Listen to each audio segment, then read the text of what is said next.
Ito po yung kinakat ko na tiles, pang singit-singit doon sa kinapos na tiles sa CR. Tinesting ko po yung ganitong pagkakat. Ang ginamit ko po itong cutter na cutting disc. Hindi po siya diamond na pang-cut talaga ng tiles. Ito pala po pwede yung ganitong pamamaraan. Si-share ko po sa inyo para hindi siya, kung minsan pag ginamit po yung diamond, maalikabok siya. Ito po ay pang mabilisan. Pwede po pala yung ganito.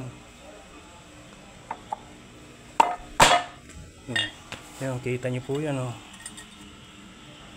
Nakat po siya kaagad. Kainam. Share ko po sa inyo para pag nagagawa kayo ng mabilis po ang pagtatabas. Sa ganyan lang po nyo yan magagamit yung pagdiretso.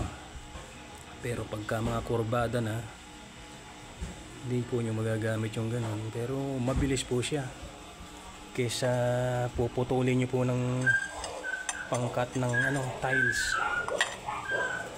Salamat po sa na-discovery kong pamamaraan.